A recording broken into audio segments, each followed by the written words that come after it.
Buen día. Siguiendo con la planificación, a continuación iniciaremos el tema de la descripción y clasificación de los sonidos. De forma específica trataremos en esta oportunidad las consonantes. Como hemos visto en el transcurso de nuestra vida escolar, los sonidos se han clasificado en dos grandes bloques, las consonantes y las vocales. Y estos sonidos se han definido tanto en términos articulatorios como en términos lingüísticos. En este marco, a forma de introducción, nos preguntaremos qué son las vocales. Las vocales son el núcleo de la sílaba. Como sabemos, toda sílaba necesita un núcleo y los márgenes o consonantes son opcionales, pero el núcleo siempre es necesario. Y en español, el núcleo siempre va a estar constituido por una vocal, por lo cual las vocales son silábicas y su articulación es abierta. Al contrario, las consonantes están en las posiciones marginales, no son el núcleo, o sea, no son silábicas. Y en cuanto a su articulación, son cerradas y ese cierre puede ser de varios tipos, puede ser un cierre total, un cierre parcial, un cierre intermitente, una aproximación. Esto lo veremos más adelante. Hay que destacar que esta clasificación que es para el español no funciona para el inglés y otros idiomas. Hay que tener claro eso. Para cerrar esta idea, en este cuadro sintetizamos la clasificación tomando en cuenta los criterios mencionados y nos queda una tabla como la que ven en la imagen. De acuerdo al punto de articulación, las vocales son abiertas y las consonantes son cerradas. Ahora bien, si hablamos de la función lingüística, las vocales son silábicas y las consonantes no. En un intento por categorizar los sonidos, Pike propone en el año 1943 los términos vocoide y contoide para referirse exclusivamente al nivel articulatorio. En español, un vocoide es equivalente a la vocal y es un sonido producido con la articulación abierta. Por su parte, el contoide equivale a una consonante y es un sonido producido con articulación cerrada. Como vemos en esta diapositiva, los sonidos pueden categorizarse de diferentes formas. Si tomamos en cuenta el tipo de articulación, encontraremos las vocoides y los contoides, es decir, las vocales y las consonantes. Según el tipo de respiración, los sonidos pueden ser egresivos y los sonidos ingresivos.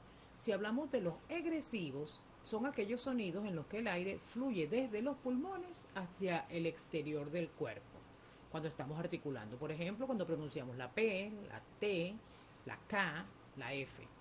También están los sonidos ingresivos, es cuando sucede todo lo contrario, es decir, el aire fluye desde el exterior hacia los pulmones cuando articulamos, como por ejemplo cuando pronunciamos la V, cuando pronunciamos la D. Ahora bien, si tomamos en consideración lo que sucede en nuestra laringe cuando emitimos un sonido, podemos clasificarlo en sonidos sordos cuando se producen sin vibración de las cuerdas vocales, por ejemplo, la P, la T, la S, la K. Y también están los sonidos sonoros cuando al contrario sí vibran las cuerdas vocales cuando producimos el sonido. Como por ejemplo cuando pronunciamos la Z, cuando pronunciamos la G, la B, la B. Por último está la distinción que se relaciona a la posición del paladar blando cuando emitimos el sonido. Y de acuerdo a esto pueden ser orales y pueden ser nasales. Son orales aquellos que se producen cuando hacemos fluir el aire únicamente por la boca durante la articulación, como por ejemplo cuando emitimos la P, la T, la K, la F.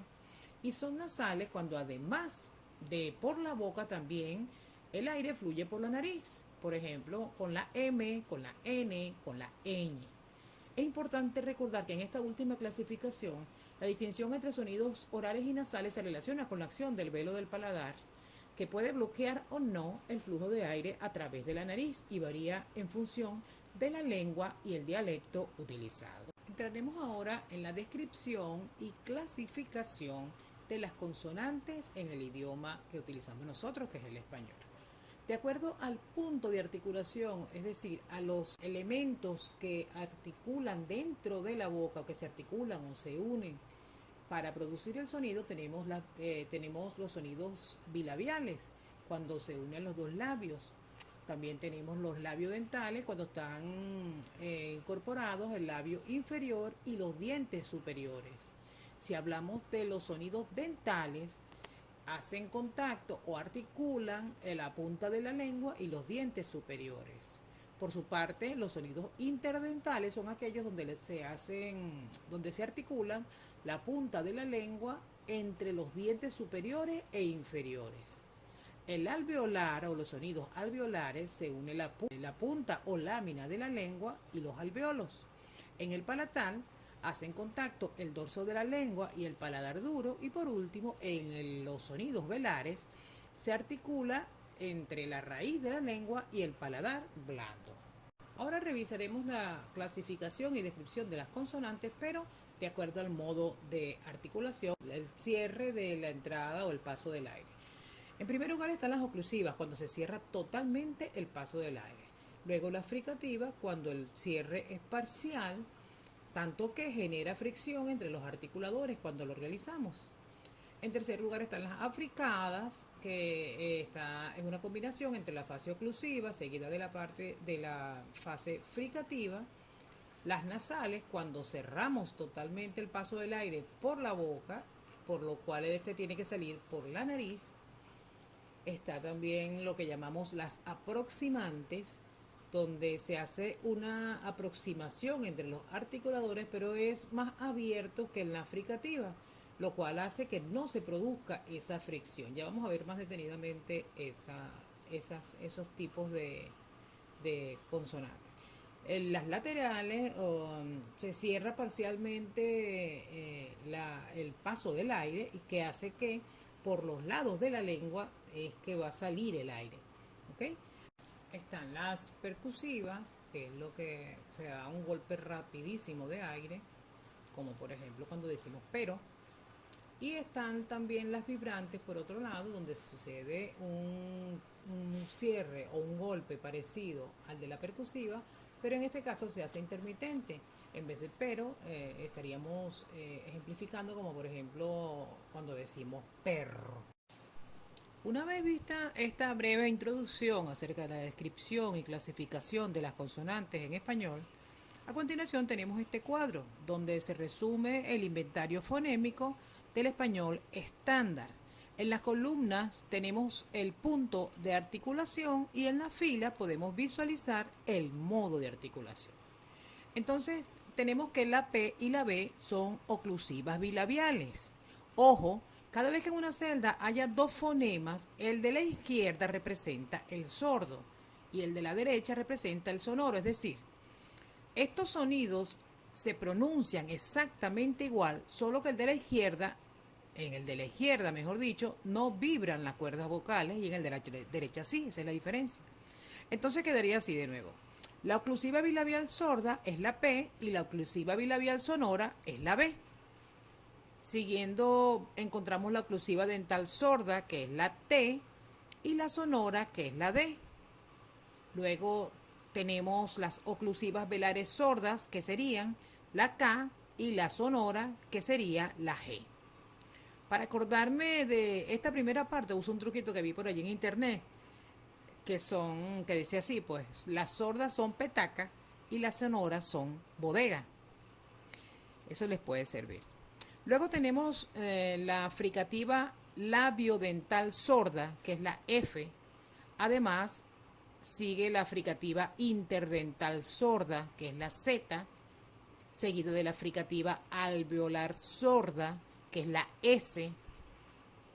Luego la fricativa palatal sonora, que es la Y, con la que representamos sonidos como pollo, llave, yoyo, es decir, todo lo que se escribe con el Y o Y se representa con esa especie de J con un rabito hacia adentro.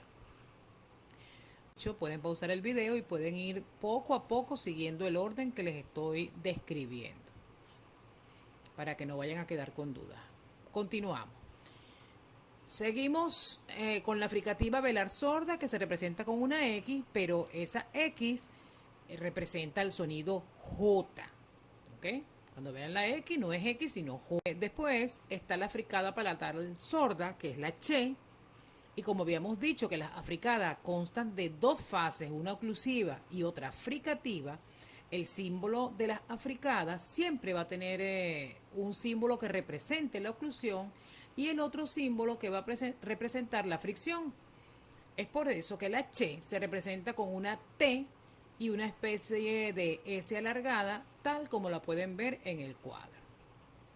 Entonces seguimos con la nasal bilabial sonora, que es la M, la nasal alveolar sonora, que es la N, y la nasal palatal sonora, que es la ñ, que como vemos se representa con una N con un rabito hacia atrás.